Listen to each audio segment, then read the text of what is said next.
ubi venit plenitudo temporis, when the fullness of time had come, writes St. Paul to the Galatians. There is a fullness of time at the end of a decade and the beginning of a new one, and it is well to take it in.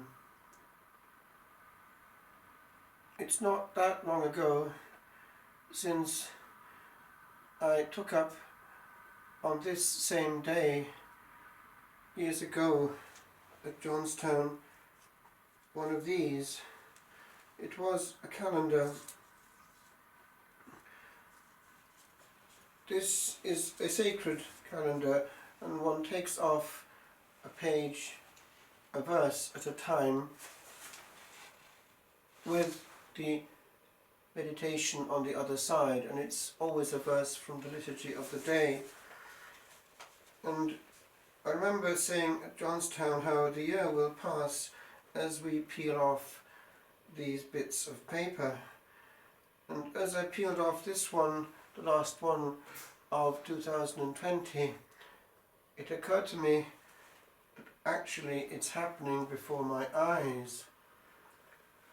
This one has arrived and it's yet virgin. The same principle, a verse and a meditation for each day, this time specifically Eucharistic. And so each sheet represents a new grace, and it's what we do every time we open our eyes.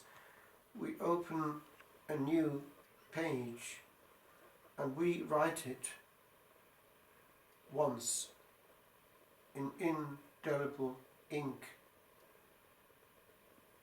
And it's well, before we use this gift of 2021, to pause and look and ask, before it happens, what need I do? And it may be spent to the maximum and not to the minimum. It occurred to me this morning at 7, when meditating on these passages at the Dormouse, that it be perhaps a one thing to look at, not at a many thing, because we can't take too many messages in one go, and if we do nothing well. But one thing we can, and it's as well in resolutions to be specific and simple, so as to come back on it. Years ago in France, the novice master warned us as we went into retreat, the devil has no fear at all of general resolutions, but he's very nervous about specific ones. So one specific one might be this, the one that comes through in the first reading. It is that sacred benediction which was given from on high to humanity through Moses, and which has come through all the generations and actually into our Christian liturgy. It's one of the extended benedictions one can give at the end of a Holy Mass. It's also there as a possibility in the Divine Office for Lauds and Vespers. And the Lord is being invoked. So we have already this sign which comes through the centuries, because for the Hebrews this invocation was something which had power. To call on, invocare. This sign is one of benediction of the Creator. One blesses the Creator over an object which he has given, and that object is blessed by that very fact and set apart. But there is also this sign which has also come through the Christian liturgy and is referred to in one sacred moment of our prayer and praise as the epiclesis. Epi, upon, clau, to call. And the priest or priests call upon the Holy Ghost. that same Spirit that hovered over the waters is invoked, called upon to hover over the gifts and to work upon them and to transform them. The same Ruach Elohim, Spirit of our God, which moved over the deep. And it's there at ordination. It's extremely powerful at ordination.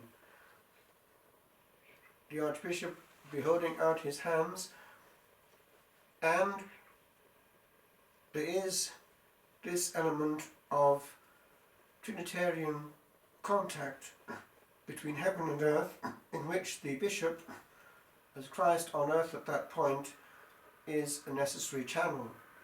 It's coming from God, and it is actually sealing the soul. Something similar happens at confirmation, and in the early church people had to be excluded from the band lest accidentally the Holy Ghost fell upon them. This is the power that we have. But this blessing is there, and the formula itself is blessed and canonical, given by that same Holy Ghost.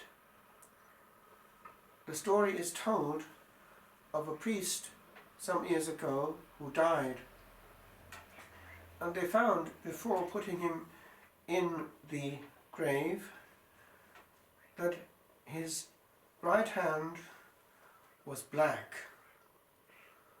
And it turned out that the reason was that he had hardly ever blessed. Our Lady of Medjugorje has insisted that she cannot do what the priest does in blessing, and that the priest's blessing is that of her Divine Son directly, and that the priests need to be aware of it. There is healing also in the priest's blessing. In Rome, the rector of the Mary Noel College, where I was living at the time, who had given all his life to the African missions, told us stories, and one of them was simply this: "Brethren, we do not know the power that we have." One day I was in a village, and a woman came with her dying baby. He said, I laid my hand upon him, blessed him and prayed, and quickly he just quietly said, "And now this baby is a fine young man. There is power, but we don't believe it ourselves." And so it is that what is invoked is that the Lord will shine his face upon you, beautiful expression, the host, and give you his shalom. The other day I was giving benediction privately, and somebody there in the small group communicated this afterwards, that at that moment, when looking at the host that had gone round individually, it came upon him shining like the sun. And another person in the group, a small person in the corner, a young lady, texted afterwards that at that moment when she was blessed, she had felt heat coming through her. We have in our Catholic faith not just human factors, but the whole power of the whole Trinity. And so it is that this might be a resolution for this year, to live shalom, to live in coherence with the blessing, for our God is peace.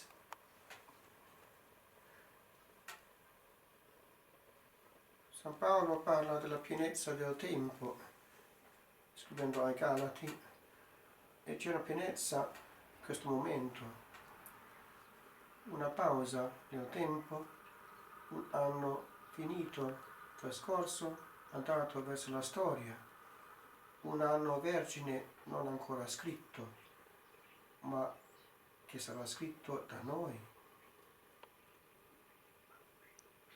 Prima di viverlo sarebbe una cosa interessante di vedere se c'è un fattore specifico da regolare, di maniera che questo anno sia al massimo ben trascorso. E io proporrei la parola della prima lettura, che il Signore faccia risplendere su di voi il suo volto, espressione molto bella. Siamo all'Eucaristia, l'ostia che ci guarda, che alcuni vedono anche trasformati, e vi faccia il dono della pace, shalom, perché ci sono alcuni ingredienti essenziali nella pace. Una è la coscienza tranquilla, l'altra è i rapporti umani regolati e non tesi.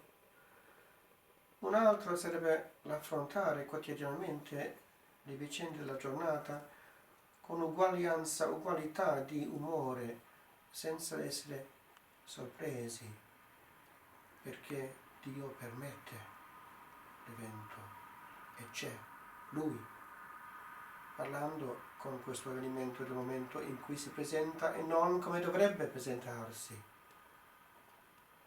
Dà una libertà all'anima che abdica, non ha più volontà né insistenza, basta che come la Madonna si dica fiat e accetto la storia scritta dal dito della provvidenza, in cui abbiamo noi una parte, perché scriviamo noi la storia.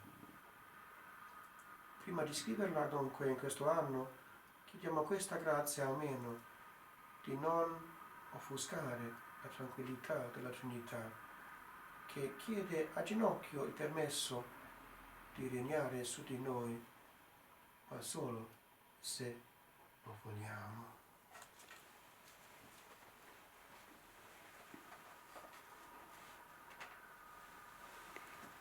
Salve Regina, Mater misericordiae, vita dulcedo, et spes nostra salvem. A te clamamus, exsurrex Filii Eve, a te suspiramus, gementes et flentes, in ac lacrimarum valem. Edia ergo, advocata nostra, illos tuos misericordes oculos, annos converte, et Iesu benedictum fructum ventris tui, nobis posuc exilium ostende. O clemens, o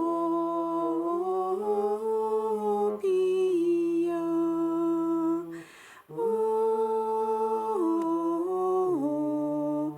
o dulcis Virgo Maria.